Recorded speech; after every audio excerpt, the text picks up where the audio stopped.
que lá vem spoiler. Muito bem, meus amores, meu nome é Renato Sansão, tem ao meu lado Rodrigo Cunha. Estamos aqui de volta para falar de um filme incrível, interessante, inovador e impressionante, tudo com E, cara, chamado 1917. Tentaremos aqui fazer um episódio sequência, né, em homenagem ao belíssimo plano sequência que é o filme, né?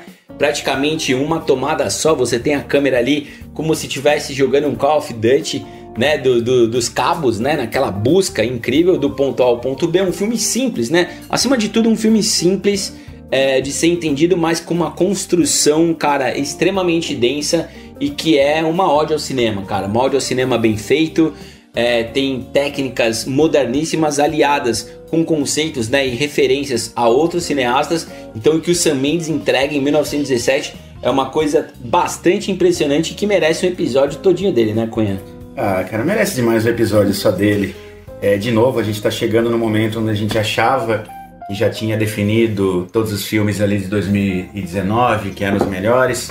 Aqui no Brasil estreou um pouquinho depois. O Sam Mendes deu a declaração falando que esse filme ele demorou mais do que ele gostaria na mesa de edição, o que é esperado, deve ter dado muito trabalho para fazer esse plano sequência e os microcortes que a gente não percebe. Então ele estreou no Brasil aí só agora, na última semana. A gente assistiu e... arrebatador, eu acho que é uma palavra para colocar aqui.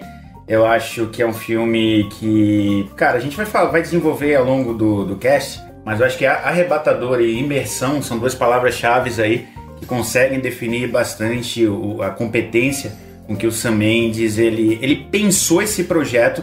Assim como os dois atores eles têm a missão de ir de um ponto A até o ponto B, o Sam Mendes tinha bem claro onde ele queria chegar também com esse filme, o projeto desse filme.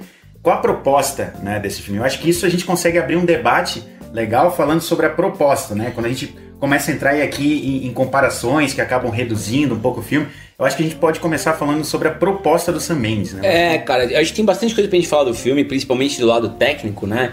Mas é importantíssimo a gente colocar aqui qual é o prisma do filme, qual que é a proposta do filme, a que o filme se propõe, né? O objetivo do Sam Mendes, cara, ele precisa ir do ponto A até o ponto B em praticamente 24 horas e fazendo disso uma experiência, cara. Esse é o filme que é uma experiência de imersão, né? Ele coloca o espectador junto com os cabos, né? Junto da Primeira Guerra Mundial, né? Que começa... vai, se eu não me engano, de 14 a 18. A gente já tá numa reta final lá em 1917, nome aqui do filme, onde a gente tem os dois soldados que tem a missão de salvar, não um nem dois, né, não o resgate do soldado Ryan, mas 1.600 soldados que correm risco de vida, né, porque eles podem entrar numa emboscada no caso dos alemães. E cara, nesse lado de não ser reducionista, de tomar cuidado, é porque a gente vê muita gente qualificada, críticos qualificados, não gente que dá palpite que nem nós dois aqui, né, mas gente muito qualificada espinafrando o filme, né? Falando que é um filme de videogame, que é um filme que não tem atuações profundas, que é um filme bobo, que é um filme raso, que é um filme, enfim... Eu acho que esse pessoal faltou ler um pouco o briefing, cara. Eu respeito as opiniões diversas, tá? Eu tenho um tremendo respeito e até entendo que é justo pessoas que não gostaram. É um direito que elas têm, né? É uma opinião. Agora, espinafrar o filme inteiro e não ver toda a qualidade que ele tem na direção de fotografia, na montagem, no design de produção, na atuação de atores, trilha sonora, de atores extremamente competentes, não só os dois protagonistas que a gente vai falar mais um pouquinho, mas dos coadjuvantes que tem momentos-chave em suas entradas e eles saem daquilo. Eu não sou um grande ator famoso, eu sou um general, eu sou um tenente, eu sou um capitão, eu sou um sargento, eu tô vivendo o terror que estar dentro de uma primeira guerra, numa reta final de guerra, onde os soldados todos estão extremamente cansados, então o lado humano deles está muito perdido, a disposição para o diálogo e de se aprofundar já foi deixada de lado há muito tempo. Então esse filme ele é um filme físico, né? É um filme que mexe com você, é muito difícil, eu diria que é praticamente impossível você ser indiferente a esse filme. Então você pode não gostar de alguns pontos, agora espinafrar uma obra, cara, incrível e única como 1917 denota, né? eu acho que é no mínimo irresponsável, porque você como formador de opinião não pode impedir o público de ter a experiência de assistir, sobretudo no cinema com uma puta tela, com um puta som, um filmaço, cara, um entretenimento de primeiríssima como é 1917, Cunha. O que você falou é muito importante pra gente começar esse debate, porque a gente leu também várias críticas aqui, nós assistimos ao filme, pesquisamos bastante a respeito, e como tudo, né, a opinião tem um lado positivo e o lado negativo, né? Nunca nada pode ter um prisma só de visão, né? Então é muito injusto que a gente aborde 1917 só, da mesma forma que é irresponsável falar só da parte técnica dele, né? Sim. E não é isso que ele entrega.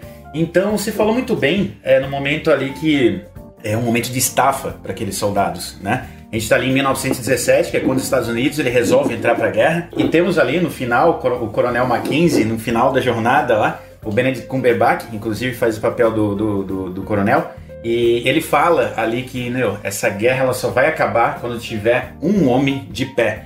Então você vê o quanto eles estão de saco cheio, assim, aquele olhar, aquele cansaço, né? Isso fica muito, muito claro. E o quanto eles querem ser condecorados, ganhar logo uma medalha. Eu quero, foda-se se A ou B deu uma regra ou falou que agora é assim. Cara. Eu quero acabar com essa merda. Eu quero voltar pra casa e chega dessa bosta. Vamos resolver. Já perdemos gente demais aqui. Exato, né? Exato. E eu acho também que esse filme, cara, é legal a gente colocar que ele não é uma história real, né? Ele é baseado na história aí do avô, contada pelo avô do Sam Mendes, o Alfred Mendes, né, cara? Mendes. É uma homenagem, né, ao avô dele, que participou da Primeira Guerra Mundial. Participou da Primeira Guerra, inclusive escreveu uma autobiografia, né, ele viveu desde... ele nasceu em 1897 e morreu em 1991. Olha o quanto esse cara viveu. Imagina quanta história tinha lá, né? E o roteiro não é dele, né? O roteiro não é desse cara. Ele apesar de ele ter, parece que ele escreveu ali o argumento do filme. O Sam Mendes, né? O Sam Mendes, né? O Sam Mendes, ele escreveu o argumento. Ele é praticamente um co-roteirista, digamos. É um co-roteirista, né, desse filme. E ele deixou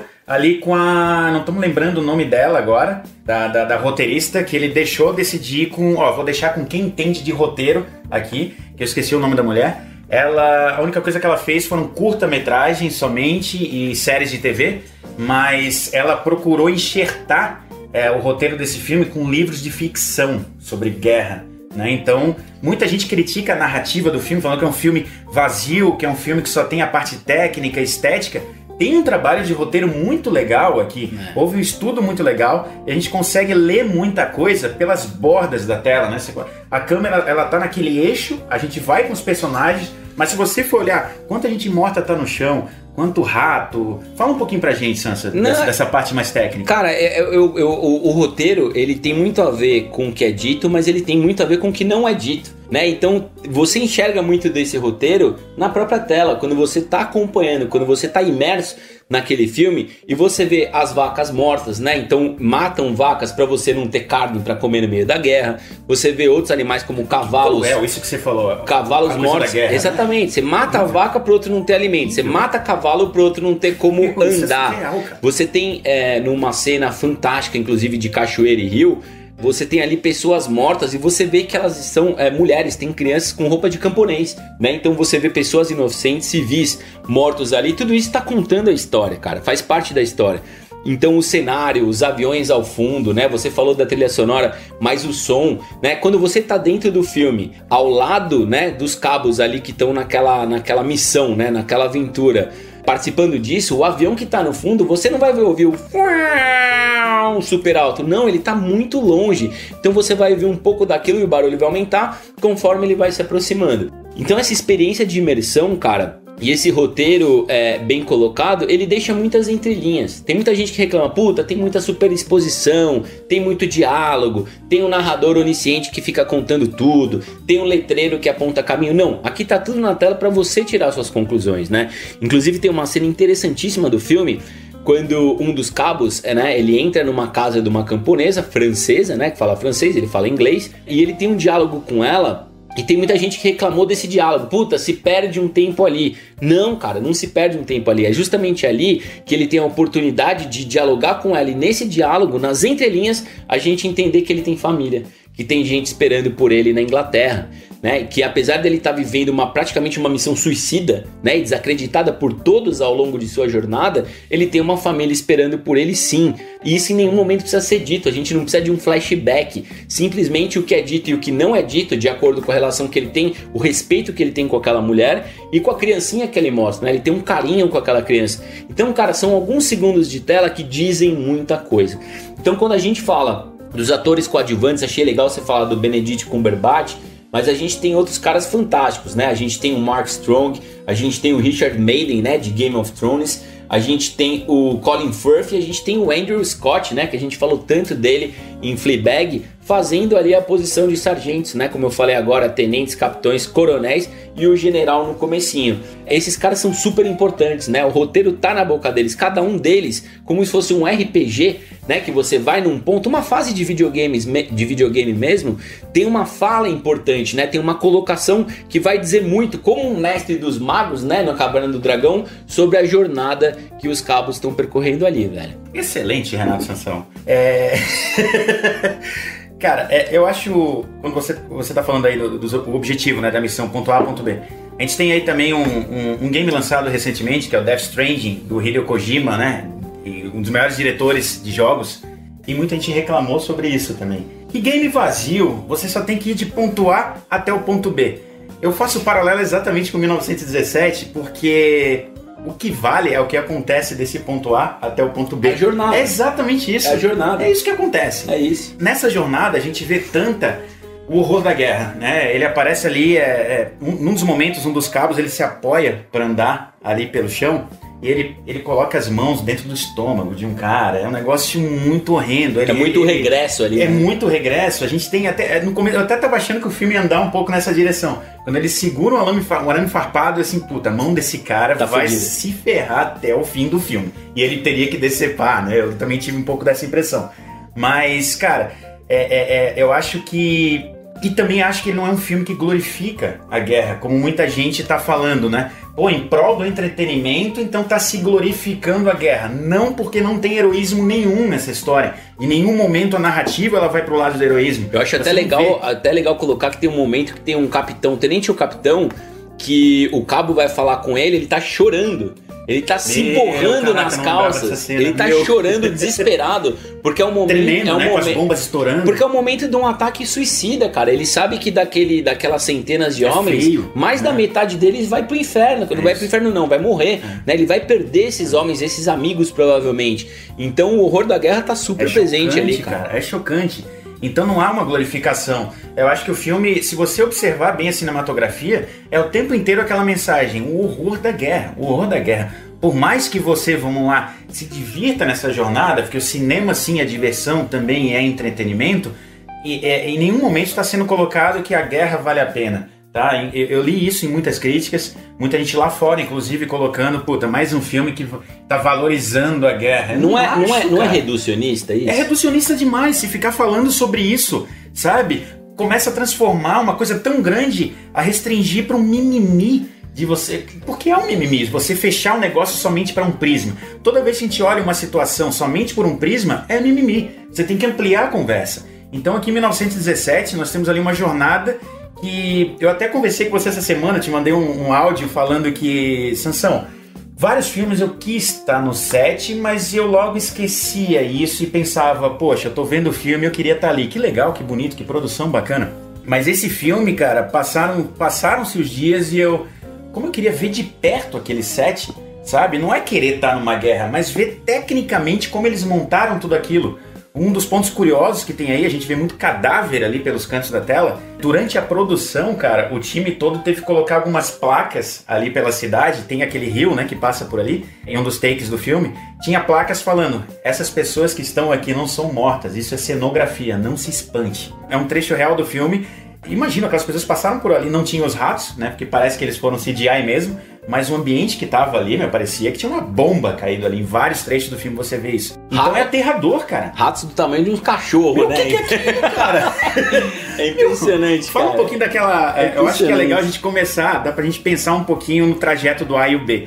O que começou a me pegar, cara, nessa jornada, foi no momento que eles chegam ali tipo um bunker alemão, que tem uma construção.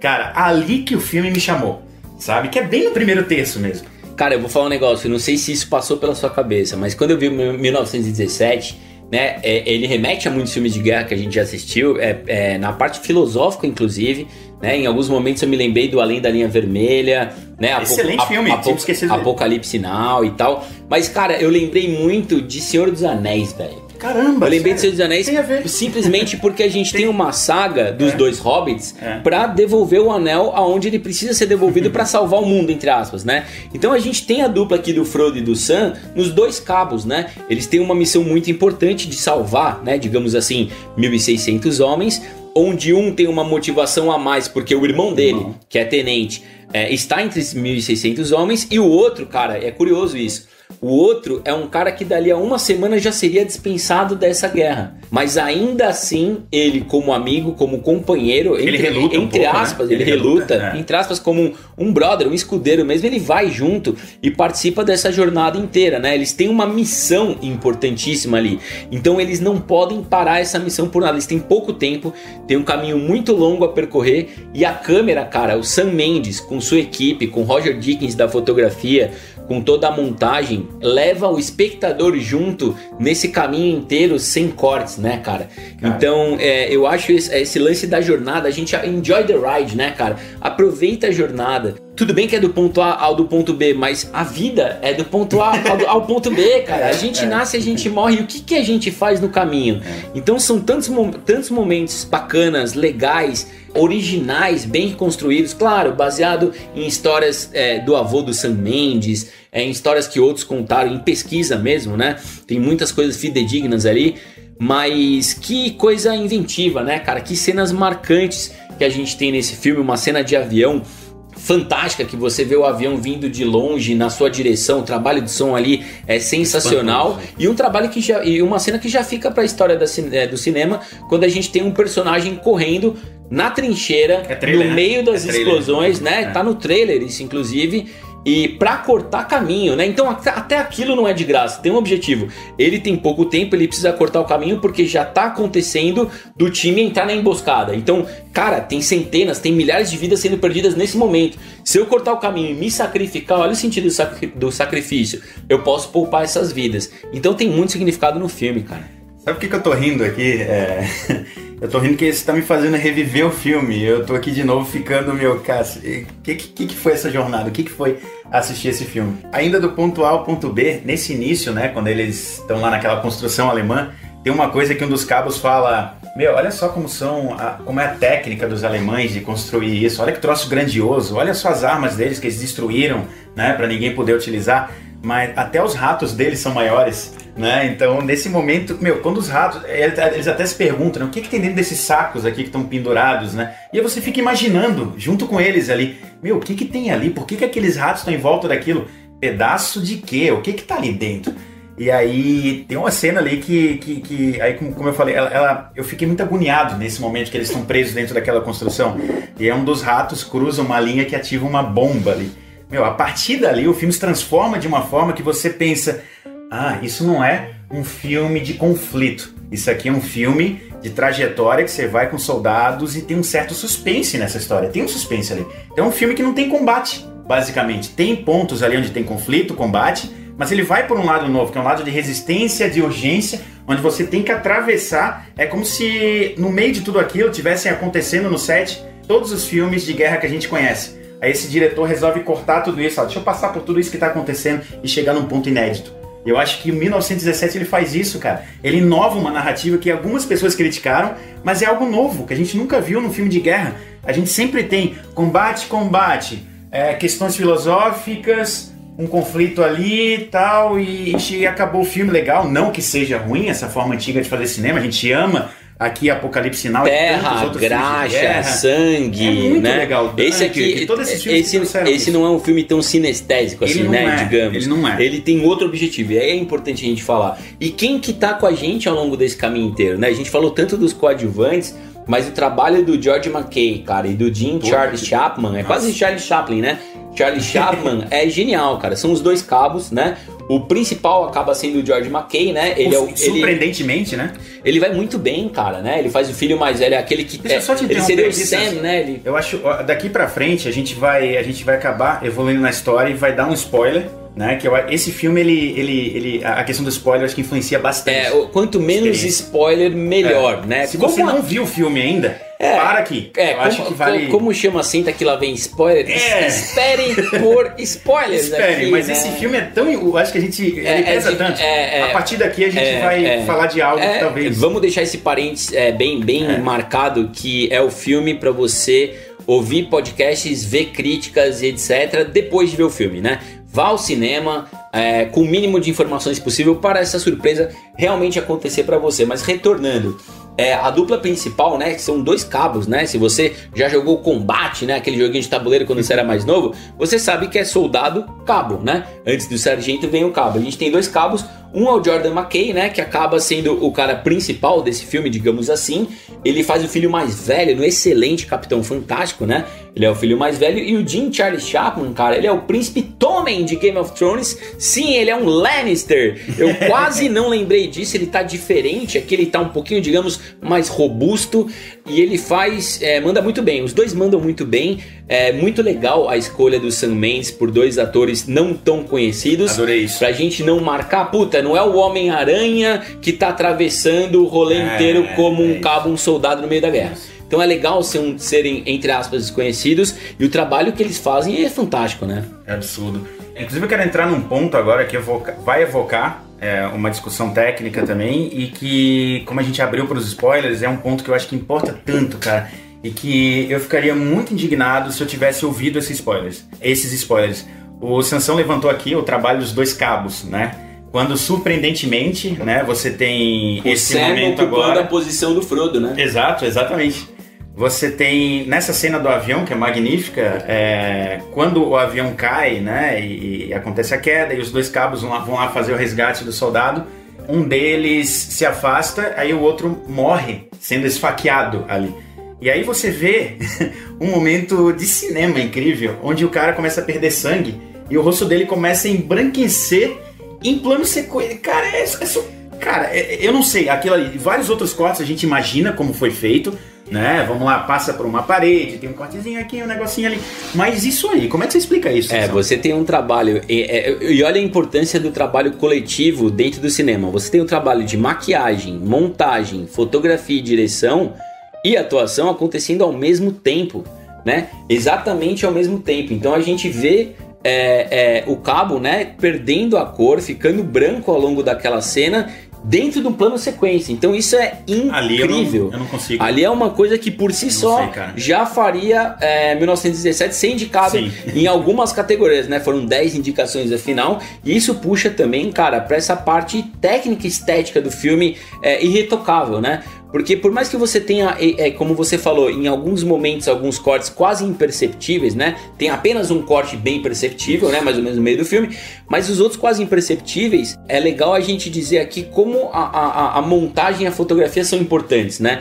Porque se você vai fazer numa tomada só, vai fazer numa tacada só, você precisa ter todo um balé ali, né? Toda uma sintonia, uma coreografia para tudo funcionar perfeitamente. Então imagina, cara, se a gente tá vendo na frente da câmera 1, 2, 3 pessoas, imagina quantas dezenas de pessoas estão por trás das câmeras para aquela bomba, para aquele galho, para aquela árvore, para aquele carro atolado, para aquele cavalo, para aquela vaca, para aquela, né, enfim, trincheira acontecer e isso seguir. A câmera nunca para, a câmera segue o tempo inteiro, a saga não para, a vida não para, o movimento não para e não pode parar.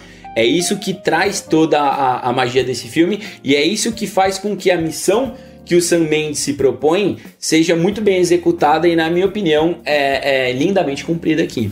É lindamente cumprida. Eu acho que a gente vai pra Primeira Guerra junto com aqueles cabos. Em algum momento você olha assim, caramba, deixa eu limpar essa poeira aqui. Porque parece que você tá lá com aqueles caras. Então, ainda na questão técnica, eu andei lendo que o Duncan Jones, né, filho aí do David Bowie, também diretor de filmes aí de sci-fi, tem feito coisa boa em algumas coisas aí que ele anda se perdendo, né, Lunar, que é ótimo. É verdade. Mas na sequência ele fez um filme que esteticamente é muito bonito, como ficção científica, mas em termos de narrativa ele é fraquinho. Mas enfim, o que eu queria dizer aqui é que ele tweetou falando que quando um corte ele acontece no filme, ele tá ali para ser como se fosse um ponto no roteiro, né? Você corta aquilo ali, beleza, agora... Igual aqui no podcast nós temos as vírgulas sonoras, né? A edição ela serve muito para isso.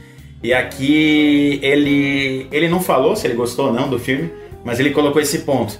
Interessante, temos aqui um filme onde não há uma vírgula, onde as coisas acontecem afobadas, agoniadas, e é o objetivo do Sam Mendes, claramente, que você fique igual a ele. Exatamente. Né? Você vai ali, meu, preciso correr. Quando você falou na cena que tá lá no trailer, que ele corta caminho por aquela batalha, meu, tá acabando o tempo. E quase que ele não chega a tempo mesmo, né, cara? Você chega no final, ele já tá quase avançando, cara. Ele já tá avançando. Eu acho que dos 1.600, um bom número já se perdeu, inclusive, naquele momento, né?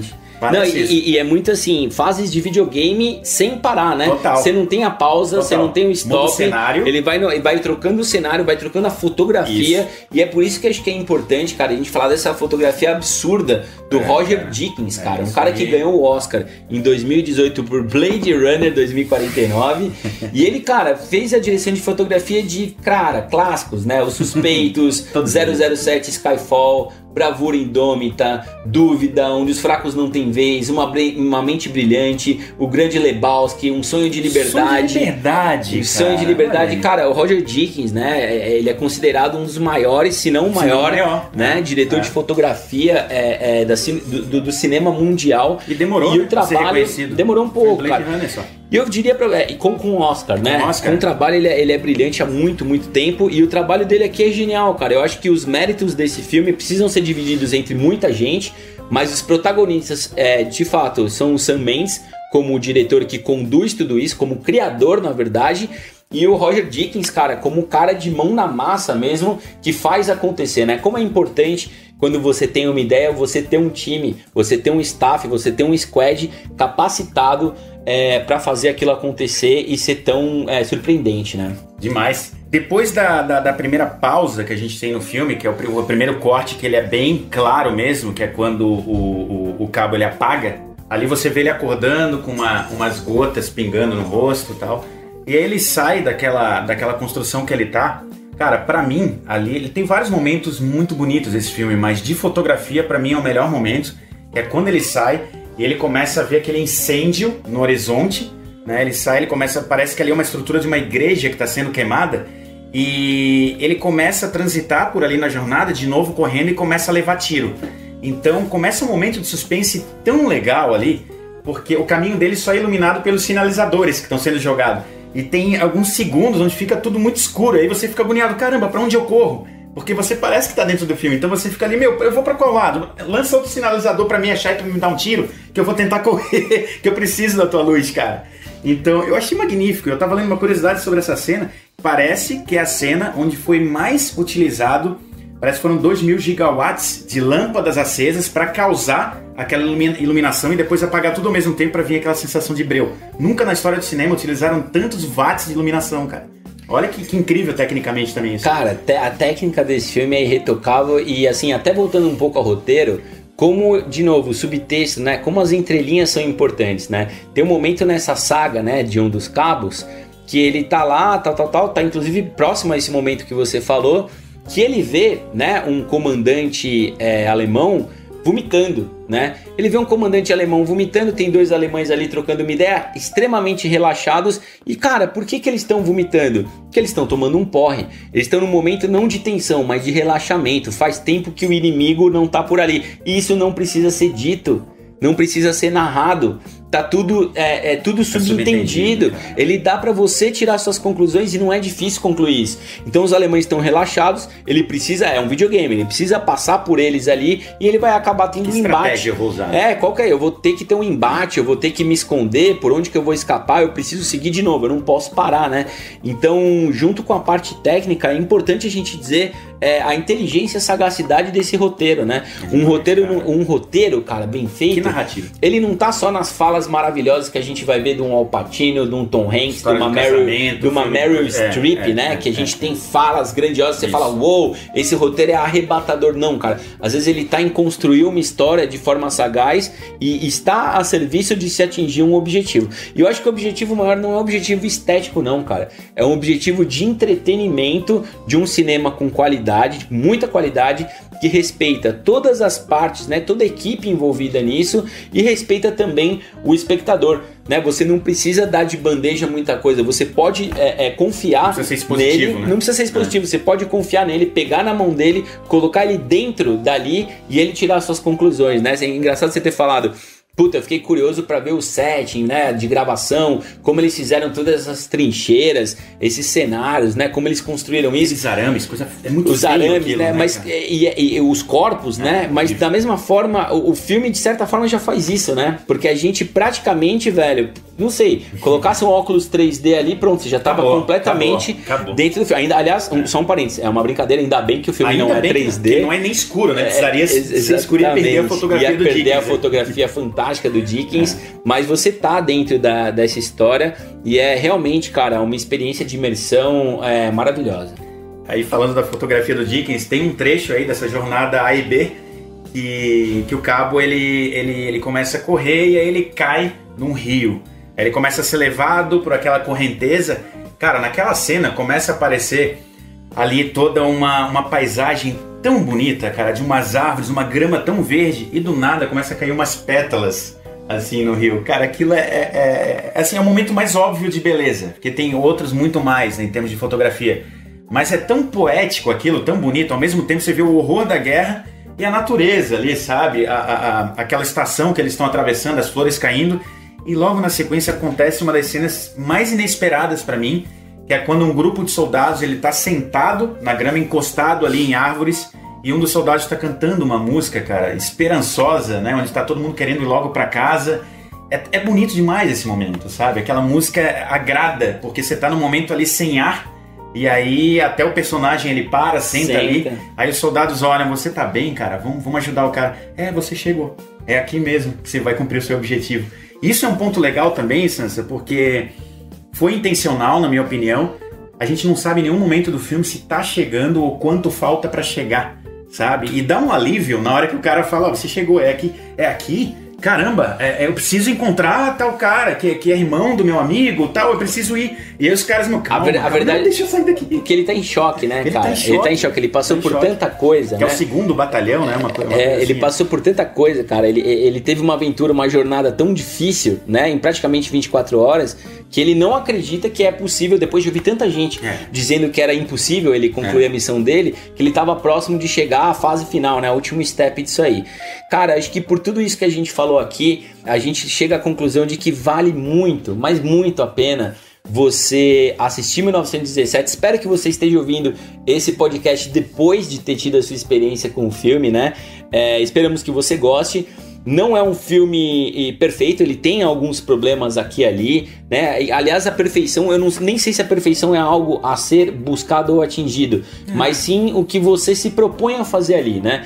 Então a proposta do Sam Mendes, né? Um cara que, como a gente falou em outros momentos e outros episódios, começou sua carreira no teatro. Ele começou no cinema já ganhando o Oscar de melhor filme com Beleza Americana, né? Que é um filmaço, que é um filme lindíssimo, né? Um filme reflexivo. Dirigiu o 007 Skyfall, que é o grande momento, né, dessa nova fase resgate, aí do James Bond, né, esse resgate do 007, e aparece aqui nesse 1917 mostrando, cara, principalmente que ele é um cara muito mais de qualidade do que de quantidade, né? E mostrando ser um maestro incrível. Para mim, o grande diretor de cinema, e a gente fala muito do Martin Scorsese por conta disso, é o cara que sabe reger uma orquestra, né? Um cara que escolhe bem seus atores, dirige bem os atores, tem uma bela parceria com a fotografia, com a montagem, sabe escolher a trilha sonora, sabe escolher os profissionais que vão trabalhar na edição de som, na maquiagem, né? No figurino.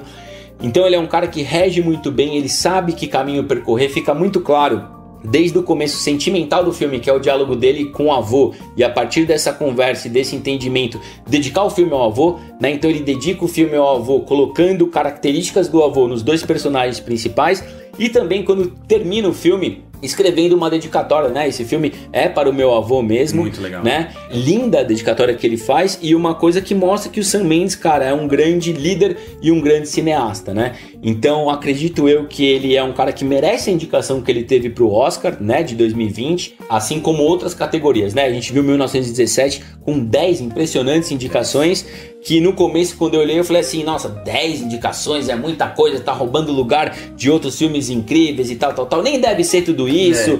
Como que um filme que chega aos 48 do segundo tempo, né? A gente ficou, mas a gente já tá tão apegado com os nossos filmes aqui, ele é um invasor, né? Que porra é essa? que nos Estados Unidos ele estreia em dezembro, no Brasil só no final de janeiro, mas é um filme, cara, que apesar de chegar tarde, ele chega com muita qualidade e a gente começa até a entender, né, cara, antes chegar tarde do que não chegar, né, do que nunca. Muito bom. Você falou desse momento onde ele ele estreou lá fora. E eu lembro que a gente estava se falando, cara, ó, começaram a sair as críticas lá fora de 1917. Eu comecei a ver muita gente falando épico, tecnicamente, e epicamente vazio como filme, né? E aí a gente começou, querendo ou não, a criar essa resistência, que é uma coisa que a gente estava falando lá no início do cast. É tão ruim, né, quando alguém esvazia um filme e faz com que alguém fique afastado daquilo, não deve ser tão legal. Nós, sem querer, criamos isso. E a gente ficou, não, os nossos 8 queridinhos estão ali e 1917 não vai chegar para estragar a festa. Aí, pô, um Oscar que tem tudo para ser épico. São 8 filmes ali indicados a melhor filme, magníficos, que a gente ficaria feliz com a escolha de qualquer um. Aí vem um tradicional de guerra, 1917, que toda a academia vai voltar e vai tirar a ousadia de um Era Uma Vez em Hollywood, de Parasita, mas não, cara. E tem um ranço, né? Tem um ranço, né? Ah, é só um filme de guerra, ou é mais um filme de guerra, mais um filme de guerra. Ou de novo um filme de guerra. Não é de novo, é pela primeira vez um filme de guerra pela primeira vez, narrativa. Exatamente. Isso é muito legal. Tô contigo nisso, muito legal, cara. E é por isso que nesse nosso episódio sequência, a gente já pode ir direto pras notas, né? Vamos para ir direto pras notas. E aí, Cunha, quantas poltronas amarelas 1917 merece, cara? Cara, eu acho que dar 100 poltronas para um filme é muito forte, né? Porque a gente acabou de ver o filme, a gente também tá com a memória muito recente dele, e se eu sentasse aqui para ver agora o próprio Apocalipse Now, ou mesmo Platoon, enfim... Resgate do Soldado Ryan. Resgate do Soldado Ryan, que guarda muita semelhança, inclusive. Hora Mais Escura. Eu acho que eu equipararia, talvez. Mas eu acho que não, cara. Eu acho que esse filme tá além. Ele traz algo novo pro gênero. Eu dou 97 poltronas amarelas pra esse filme. Porque é fácil, cara, fazer isso, sabe? É fácil e eu acho que... Eu não acho que você vai ficar longe. Olha, cara, é bem colocado, bem pontuado. Eu acho que o filme, cara, vai muito do briefing, né? Então você vai ver um filme de ação, você vai ver um filme de pancadaria, um John Wick com Keanu Reeves. Você não precisa esperar um tremendo roteiro, uma fotografia brilhante, apesar da fotografia de John Wick ser muito boa, né? O objetivo dele, cara, é te entreter com uma ação de primeira, sabe? A galera elogiou tanto quando a gente teve o remake lá, como chama mesmo? Remake do filme Fury Road, que era com Mel Gibson. O Mad Max. O pessoal elogiou tanto, cara, Mad Max é brilhante. Que é A e B também, né? É um filme que vai do ponto A pro ponto B, com a técnica fantástica, lindíssimo, com atuações ok, não tem diálogos profundos em nenhum momento naquele filme. E, puta, galera ovacionou, cara, né? 1917 percorre um caminho semelhante, né? Com um objetivo mais imersivo, muito menos fantasioso, né? Você não precisa ter uma suspensão da realidade e mais real. Então, por essa coisa de ir muito no objetivo, cumprir muito bem, eu coloco 1917 ombreando com os melhores filmes de guerra já produzidos, e é por isso que eu vou dar aqui, Cunha, 99 poltronas amarelas, cara. Muito bom. Com isso a gente tem uma média de 98 poltronas amarelas.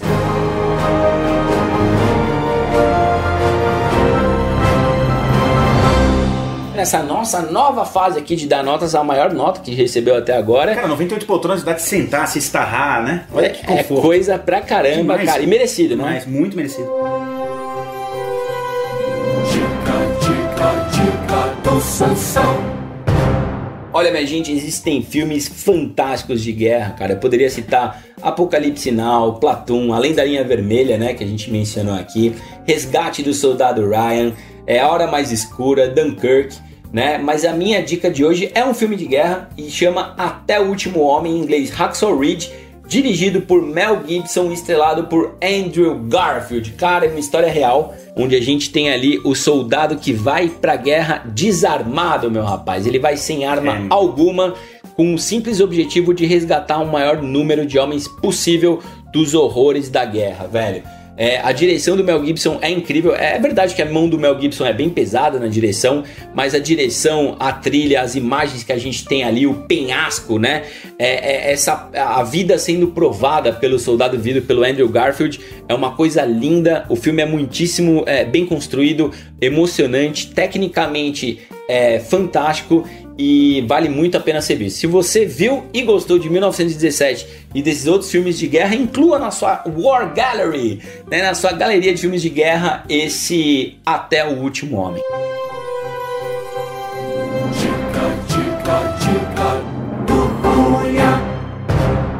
Então, pessoal, minha dica aqui não vai ser de um filme de guerra, mas um filme de plano sequência. Muito a gente tá no mood. bem. A gente tá no mood. Talvez seja o primeiro filme de plano sequência mesmo. E ele é um filme do nosso amigo Alfred Hitchcock, chamado Festim Diabólico, de 1948. E ele é baseado aí numa peça que foi escrita em 1929. Esse filme tem uma curiosidade muito legal, porque teoricamente ele é o primeiro filme real de plano sequência do ponto A até o ponto B. Ele só não é um filme direto, né, de plano sequência, porque na época, ali em 1948, o rolo de filme parece que ele tinha um pouco menos de... um pouquinho mais do que 1 hora. Aí o diretor, como o filme tinha 1h30, ele precisava encerrar aquele rolo, tirar e colocar outro rolo, né? Então ali tinha que ser feito picote. Mas isso ele faz também numa transição, onde aparece ali a coluna de uma parede, ele dá aquele picotinho e volta e tá tudo certo. Não só esse detalhe técnico aí do plano sequência tá fazendo com que eu indique esse filme, mas ele é um genuíno Hitchcock, onde a gente tem uma trama ali de suspense tão legal que você tem 2 amigos que resolvem matar um cara e se desafiam. Será que a gente conseguiu fazer aqui, causar o crime perfeito? Será que a gente conseguiu não deixar pista nenhuma? Vamos fazer um teste? Vamos fazer uma festa na minha casa, a gente chama vários amigos e a gente coloca a mesa, serve ali a comida, coloca tudo direitinho, só que não vai ser uma mesa tradicional. A gente vai colocar a nossa mesa em cima de um baú onde estão os restos mortais desse cara que a gente acabou de matar. E o desafio vai ser, será que os convidados vão descobrir o que está ali dentro? Isso tudo acontece num plano de sequência magnífico. Então Hitchcock sendo Hitchcock e apresentando aqui a técnica que vai nos presentear ali mais tarde, depois com vários filmes. E agora, mais recentemente, com 1917, que deixou a gente encantado aqui, até agora, num ápice de poltronas amarelas confortabilíssimas. Até uma invasão aqui na sua dica, cara. Chega chegando. É legal falar que, pra quem gosta de plano sequência, né, tem um filme estrangeiro chamado Arca Russa, considerado pelos entendidos do cinema, o único filme que realmente foi um plano sequência do começo ao fim, sem truque, sem corte, sem nada, direto no pelo. Assistam Arca Russa, por sinal, um filmaço que concorreu ao Oscar de melhor filme estrangeiro no seu ano, cara. E temos também o mais recente Birdman, né? Que ganhou, inclusive, diversos prêmios. Aliás, um filmaço, que também é um filme feito num plano sequência, que, como você falou, né? Tem aquelas passagens por trás da parede, então é muito elegante a forma que você tem. Né? Exato. Deixa claro isso. Deixa claro, mas é muito elegante a transição, mas que te proporcionam, assim como em 1917, uma experiência de imersão muito bacana, né? E pra encerrar, eu acho que é uma coisa que a gente tava conversando aqui nos bastidores da Caverna do Spoiler. Estávamos indignadíssimos pelo fato do 1917 não ter sido indicado na categoria Melhor Edição. Montagem, né? É a mesma coisa, Como isso não aconteceu? Exato. Porque por mais que tenham picotes ali, entre os 2 cortes ali mais notáveis, foi incrível ele ter escondido isso. Inclusive é legal a gente falar também, não assista esse filme procurando os cortes. Não é tão divertido fazer isso, né? Deixe-se levar pela jornada, porque ela é estupenda.